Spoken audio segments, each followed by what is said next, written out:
తాకట్టులో ఉన్న బంగారాన్ని విడిపించి ఆ రోజు ఆన్లైన్ ధరకే కొంటుంది కొమ్మూరి గోల్డ్. నమస్తే, వెల్కమ్ టు సుమన్ టీవీ. నేను పద్మిని. ప్రస్తుతంతో పాటు ప్రముఖ ఆధ్యాత్మికవేత్త, వాస్తు జ్యోతిష పండితులు కేఎస్ఆర్ గారు మనతో పాటు ఉన్నారు. మాట్లాడదాం. నమస్కారం సార్. నమస్తే అండి. సార్, వైశాఖ అమావాస్య ప్రతి నెల వచ్చే అమావాస్య ఎట్లా ఉన్నా కూడా వైశాఖ అమావాస్యకి మాత్రం ఖచ్చితంగా దానికి బోల్డ్ అంత విశిష్టత ఉంది అని చెప్పుకోవచ్చు. ఎందుకంటే శని జయంతి వైశాఖ అమావాస్య నాడు జరుపుకోవటం మనందరికీ విదితమే. అయితే ఈసారి అది శనివారంతో కూడి రావటం ఇంకాస్త విశేషం కదా. మరి శని అమావాస్యని ఎలా వినియోగించుకోవాలి, ఏ ఏ రాసుల వాళ్ళు ఖచ్చితంగా ఆయన ఆరాధన చెయ్యాలి, ఆయన పుట్టినరోజు కాబట్టి. మరి మీరేమో శని మా శని అంటున్నారు, ఏమిటంతా అక్కున చేర్చుకోవడానికి కారణం ఒకసారి చెప్పండి సార్. అంటే సాధారణంగా శని అనేది మనకి ఫస్ట్ అసలు ప్రాథమికంగా చూసినట్టయితే కనుక, సరే ఎప్పుడు మనకి శనివారంతో కలిసి రావటం ఒకటైతే కనుక ఖచ్చితంగా భరణి నక్షత్రం అనేది కూడా శని నక్షత్రంగానే చెప్పడం అనేది ఉంటుంది. అంటే ఇప్పుడు మనం పుష్యమి నక్షత్రం గురుడికి ఎలాగ చెప్తాము అంటే, పుష్యమి నక్షత్రం మీకు శని అనుకుంటాం కదా, కానీ ప్రతి ఒక్కరికి మళ్ళీ వాళ్ళ వాళ్ళ నక్షత్రాలు ఉంటాయి కదా. సో అలా శనికి భరణి నక్షత్రం అనేది, భరణి నక్షత్ర సంజాతి అని చెప్పి ఆయనకి మనం ఏదైనా సరే శాంతి చేసేటప్పుడు ఆ పద్ధతిలో చేస్తాం కల్పం అనేది. ఓకే. సో అందుకని భరణి నక్షత్రంలో మీకు శని నక్షత్రంగా అనుకోవటం అనేది ఒకటైతే, దాన్ని దగ్ధ నక్షత్రం అంటాం. అంటే కొద్దిగా అగ్ని అనేది ఎక్కువ ఉంటుంది భరణిలో. అందుకే మీరు కనుక గమనించినట్టయితే కనుక భరణి నక్షత్రంలో ముహూర్తాలు ఉండవు. శ్రార్థాలకి మాత్రం చాలా విశేషం, చాలా మంచిది. భరణి నక్షత్రం అనేది చాలా మంచిది. భరణి శ్రాద్ధంగా చెప్పడం అనేది ఉంటుంది, చాలా మంచిది భరణి నక్షత్రం. అందుకని శనికి ఇవ్వటం అనేది జరిగింది. సో మరి కనుక ఖచ్చితంగా వారం కలిసి వచ్చింది, తర్వాత నక్షత్రం కలిసి వచ్చింది కనుక శని అనే దాన్ని అందరూ వినియోగించుకోవాలి. ఇక మా శని మీ శని అనేది కాదు, ఎవరికైతే ఎక్కువ ఏమంటాం కొద్దిగా నీతి నిజాయితీలు ఉన్న వాళ్ళందరికీ కూడా శని అనేది చాలా అవసరం. యోగిస్తాడు కూడా, యోగిస్తాడు. అదే కథని మనకి ఏమంటాం సత్యహరిశ్చంద్ర కథ అందరికీ తెలుసు, కానీ ఆయన ఎందుకు అన్ని బాధలు పడ్డాడు అంటే కనుక వెనకాల శనే. సో ముందు రోజు రాత్రి ఆయనకి కల్లో కనపడతాడు సత్యహరిశ్చంద్రుడు. కనపడి త్వరలో నా దశ నీకు ప్రారంభమవుతుంది, ఇక్కడి నుంచి నువ్వు జాగ్రత్తగా ఉండాలి అని చెప్పి. అంటే జరిగేది ఎలాగైనా జరుగుతుంది, నువ్వు వచ్చినంత మాత్రం నేను కొత్తగా మార్చుకునేది ఏమి ఉండదు, నా యొక్క గుణాలు ఏవైతే ఉంటాయో ఆ గుణాలన్నీ అలాగే కొనసాగుతాయి అంటాడు ఆయన. సరే అది చూద్దాం అంటాడు ఈయన. కరెక్ట్గా తర్వాత మొన్నటి రోజు విశ్వామిత్రుడికి వశిష్ఠుల వారికి ఒక సంవాదం వస్తుంది. భూలోకంలో అందరూ అబద్ధాలు ఆడేస్తున్నారు, మోసాలు చేసేస్తున్నారు, ఇష్టం వచ్చినట్టు బతికేస్తున్నారు అంటే, అప్పట్లోనే ఆయన అన్నాడంటే ఇప్పుడు ఇంకెంత ఉన్నామో చూడండి, వాళ్ళు ఏ స్థాయిలో ఉన్నామో చూడండి. పొరపాటును కూడా తపస్సు నుంచి బయటకు రారు ఈ ఋషులు కదా, అన్ని అబద్ధాలు ఉంటాయి. అప్పుడు ఆ టైంలోనే ఆయన అన్నాడు ఆ మాట. అంటే లేదు, ఈయన సత్యహరిశ్చంద్రుడు అని ఆయన ఉన్నాడు, చూడు నువ్వు వెళ్ళి ఆయన పరీక్షించుకో, ఎన్ని రకాలు పరీక్షిస్తావో, ఆయన అబద్ధం ఆడు అని. అందుకని ఆ రకంగా ఆయన అన్ని రకాల కష్టాలు పెట్టడం అనేది జరుగుతుంది. అందులోనే మధ్యలో నిజాయితీగా ఉంటే కష్టాల ఘోరం కదా. అంటే అలాంటి వాళ్ళకి ఇప్పుడు ఒకటి మనం కష్టాలు అనుకుంటాం, కానీ శనితో ఉండే ఇబ్బంది ఏంటంటే మంచి అనుకున్నా చెడు అనుకున్నా అదే. అంటే ఆయన మన యొక్క కర్మని తొందరగా ఫిల్టర్ చేసేయటం అనేది ఉంటుంది. అంటే కష్టాల ద్వారానే మన కర్మ తొలగే మార్గం ఉంది తప్ప మరొకటి లేదు. సో అందుకని తర్వాత చాలా అద్భుతమైన జీవితాన్ని సత్యహరిశ్చంద్రుడికి ప్రసాదించాడు ఆయన. సో ఒక పక్క మంచి కీర్తి ప్రతిష్టలు ఇచ్చాడు, స్థిర స్థాయిలో ఉండిపోయాడు ఇప్పటికీ అనుకుంటున్నాం కదా. సో ఆ తర్వాత మళ్ళీ ఏమంటాం విష్ణు సాన్నిధ్యానికి చేరుకోవడానికి, అలా ఏదైనప్పటికీ కూడా వాళ్ళ ఏదైతే వాళ్ళ భావన ఏదైతే ఉంటుందో ఆ భావనకి తగ్గనట్టుగా వాళ్ళని ఎదగనిచ్చాడు. సో మన కష్టాలు ఉంటే మన కర్మ అనేది, చెడు కర్మ ఏదైతే ఉంటుందో అది పోతుంది. అందుకని నేను అనేది ఏంటంటే, సాధారణంగా నాకు వచ్చే కస్టమర్స్ కూడా శని బాగా వాళ్ళకి మేలు చేసే గ్రహం అనుకోండి, సాధ్యమైనంత వరకు కూడా బాగా అవసరం వస్తే తప్ప అబద్ధం ఆడొద్దనే చెప్తా. ఒక రెమెడీ అది, ప్రాక్టికల్ రెమెడీ. ప్రాక్టికల్ అంతే. దోష పరిహారాలు అంటే మనం ఏం చిన్న వేస్తాం కదా. సో బాగా అవసరం ఉంది అప్పుడు మాత్రమే. కొంతమంది ఏంటంటే అలాగా ఆడేస్తూ ఉంటారు, నోటికి ఏదో వస్తే అది అబద్ధం ఆడేస్తూ ఉంటారు, దానివల్ల శని చాలా ఇబ్బంది పెడతాడు. సో అందుకని శని దశ నడుస్తున్నప్పుడు ఏళ్ళనాటి శని, అర్ధాష్టమ శని, అష్టమ శని నడుస్తున్నప్పుడు సాధ్యమైనంత వరకు మనం ఎంతవరకు నిజాయితీగా ఉండగలిగితే అంత మంచిది. అది కూడా ఒక రెమెడీ. అంతే కదా. అందుకని ఆ రకంగానే అక్కడ మనకి సత్యహరిశ్చంద్రుడి కథ అదే చెప్తుంది.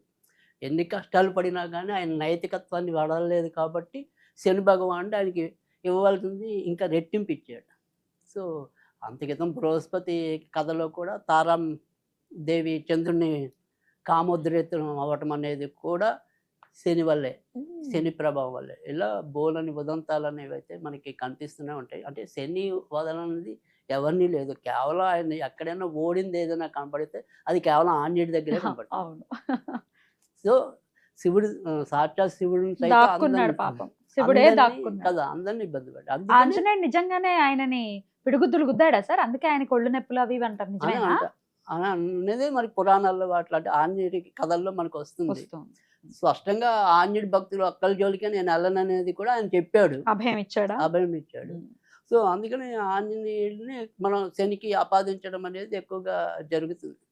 సరే ఇవాళ పరిస్థితులు బట్టి మనం ఆంజనేయుడు అనే కాదు, కాలభైరవుడు ఇలా కొంతమంది పేర్లు కూడా శని కోసం మనం మెన్షన్ చేయటం అనేది ఉంది. కానీ ఈరోజు మనం ఏదైనప్పటికీ కూడా చక్కటి శని అమావాస్య, శని ఆవిర్భావ దినోత్సవం. అసలు మామూలుగా మనకి ఏమంటాం, వైశాఖ మాసంలో కాదు, శనివారం నాడు అమావాస్య వస్తే అది చాలా ప్రత్యేకంగానే శని అమావాస్యగానే చెప్తాం. అంటే శని త్రయోదశులు ఎలా ఇచ్చామో ఈ అమావాస్య శనివారం వస్తే దాన్ని ఎలాగో మనం శని అమావాస్య అన్నాం అంటారు. సో అందుకని ఇలాంటి రోజులు ఏమైనా వచ్చినప్పుడు ఖచ్చితంగా మనం శనీశ్వరుడి యొక్క ఉపశమనం కోసం వాడుకోవాలి. సో అది ముఖ్యంగా ఇప్పుడు అందరికీ తెలిసిందే కదా. అంటే కుంభరాశికి ఉంది ఏలినాటి శని, తర్వాత మీనరాశికి ఉంది ఏలినాటి శని, మేషరాశికి ఉంది ఏలినాటి శని, తర్వాత సింహరాశికి అష్టమ శని, ధనురాశికి అర్ధాష్టమ శని. 5 రాశులకి ఎలాగో శనులు ఉన్నాయి. వీళ్ళందరూ ఎలాగలా పూజించుకోవాలి కదా. సో అందుకని శనికి ఏం చేయాలి, ఏం చేస్తే ఎంతో కొంత ఇవాళ మంచి జరుగుతుంది అనేది. మామూలుగా అయితే కనుక ఖచ్చితంగా మనం ఇప్పుడు ఇచ్చే రెమెడీ అని కాదు, ఎప్పుడైనా సరే ఈ శనికి సంబంధించినంత వరకు దశరథ కృత శని స్తోత్రం అనేది ఏదైతే ఉంటుందో అది చదువుకోవటం అనేది చాలా మంచిది. సో తర్వాత రెండోది వచ్చేప్పటికి ఏంటంటే ఖచ్చితంగా శని గాయత్రి అనేది చాలా అవసరం. ఈ శని గాయత్రి ఎలా చదవాలి అంటే కనుక మనం పడమరలో కూర్చోవాలి. పడమరలో కూర్చుని 19 సార్లు చదువుకోవాలి. ఏంటి శని గాయత్రి అంటే, ఓం కాకధ్వజాయ విద్మహే ఖడ్గహస్తాయ ధీమహి తన్నో మందః ప్రచోదయాత్. ఇది 19 సార్లు చదవాలి. అయితే తర్వాత ఇదే రోజు అవకాశం ఉంటే గనక ఈ ఓల్డ్ ఏజ్ హోమ్స్లో, ఎందుకంటే శని ఎప్పుడు కూడా వృద్ధుల విషయంలో ఉంటాడు. అంటే అందుకని మనకు రెమెడీస్లో ఇచ్చేప్పుడు అది కూడా చెప్తాం, సాధ్యమైనంత వరకు కూడా పెద్దవాళ్ళని ఇంట్లో ఒకవేళ వృద్ధులు ఉంటే కనుక వాళ్ళని తిట్టడం, కొంతమంది ఆట పట్టించడం, వెకిలిగా ఉండటం చేస్తూ ఉంటారు. కానీ అవన్నీ కూడా శనికి నచ్చని పనులు. సో మన ఇంట్లో ఒకవేళ వృద్ధులు ఉన్నారు అంటే కనుక వాళ్ళు శని ఉన్నాడు అని అర్థం. సో అందుకని ఖచ్చితంగా అంటే చిన్న వయసులో మనకి పెద్ద వయసు రూపం వచ్చింది అంటే కనుక వాళ్ళ మీద కూడా శని ఇంపాక్ట్ ఉన్నట్టే. అవునా? కొంతమందికి కొంతమందికి తొందరగానే జుట్టు ఊడిపోవటం, తొందరగా జుట్టు తెల్లబడిపోవటం, అంటే వాళ్ళకి శని ఏమంటే ముఖాకృతికి సంబంధించిన ప్లేస్లో ఉండటం. సో అది శని వల్లే. అంటే ఒక మనం మంచి యవ్వనవంతుడు కూడా ముసలివాడిలా కనిపించాడు అన్న నెగిటివ్ శని లేదు. ఒకవేళ మంచి ముసలివాడు కూడా యవ్వనవంతుడుగా కనిపించాడంటే పాజిటివ్ శని. అంటే యవ్వనం కావాలన్నా యవ్వనం పోవాలన్నా 2 శని. సో అందుకని శని, రాహు, కుజుడు, శుక్రుడు కాంబినేషన్లోనే ఎక్కువ అక్రమ సంబంధాలు వస్తాయి. శని, రాహు, కుజుడు, శుక్రుడు. సో కుజ శుక్రుడు వల్ల అతికామం, శని రాహుల వల్ల మనం ఆ నీచ స్థితికి చేరుకోవడం, అదే నీచ స్థితికి చేరుకోవటం. సో ఖచ్చితంగా శని ఉంటాడు అక్కడ. శని లేకుండా ఎవరికి కూడా అటువైపు ఉండదు. అంటే నెగిటివ్ శని ఎవరికైతే ఉంటాడో అటువైపు వెళ్ళిపోతుంది, నీళ్ళు పళ్ళ మెరుగునట్టు అని. సో ఆ పాజిటివ్ శని ఎవరికైతే ఉంటాడో ఖచ్చితంగా వాళ్ళు దేన్నైనా సరే తునప్రాయంగా తీసేయటం. సో అటువంటి ఇది రావాలంటే కనుక ఖచ్చితంగా పాజిటివ్ శని ఉండాలి. సో అందుకని శని అంటే నాకు ఇష్టం. సో మనిషి చెడినా బాగున్నా ఖచ్చితంగా దాని వెనకాల ఎంతో కొంత శనే ఉంటాడు. సో అది ఖచ్చితంగా శని చెప్పే సూత్రాలు మనకి. అయితే మరి శని సరే ఇవి జనరల్గా నేను చెప్పింది ఇందాక కాకధ్వజాయ విద్మహే కానీ ఇవన్నీ ఎవరైనా సరే శనితో సంబంధం ఉన్న ప్రతి ఒక్కళ్ళు కూడా చదువుకోవచ్చు. ఇవాళ శని జయంతి అనే కాదు, ప్రతిరోజు కూడా చదువుకోవచ్చు. ఉమ్, కానీ ఈ రోజు మనం శని కోసం ఏం చేస్తే ఉమ్, మంచి అవుతుంది అనేది. ఉమ్, సో నల్ల నువ్వులు బెల్లము చిన్న ఉండలాగా చేసి 8 ఉండలు చేయాలి. ఆ 8 ఉండలు చేసి దగ్గరలో ఎక్కడైనా రావి చెట్టు ఉంటే కనుక రావి చెట్టు దగ్గర దీపం పెట్టి ఈ 8 ఉండలు పెట్టేస్తే శని దోషాలు పోతాయి. లేదు రెండో రకం రెమెడీ ఉంది, కానీ ఇది అందరికీ చేయటం కష్టం ఉండొచ్చు, కానీ ఇది కూడా మంచి రెమెడీనే. సో ఎవరైతే అంటే వాళ్ళు తెప్పి ఏమంటారు మందు, ఉమ్, ఆ, మద్యం, ఉమ్, అది కనుక ఒక చిన్న బాటిల్లో పెట్టేసి దీన్ని మురుగు కాలువలో విసిరాలి. మా దగ్గర ఏమైనా శని దోషాలు ఉంటే పోవాలనుకుని ఓ, అలా మురుగు కాలువలో వదిలేయటమే. సో ఇది కూడా మంచి రెమెడీనే. సో అలా కూడా చేయొచ్చు. మురిగిపోయిందని మురుగు కాలంలో వేయాలి. రైట్. అప్పుడు వీళ్ళకున్న శని పోతుందా? మురికిపోయి మురిపం వస్తుంది. ఆ, బాగుంది ఇది.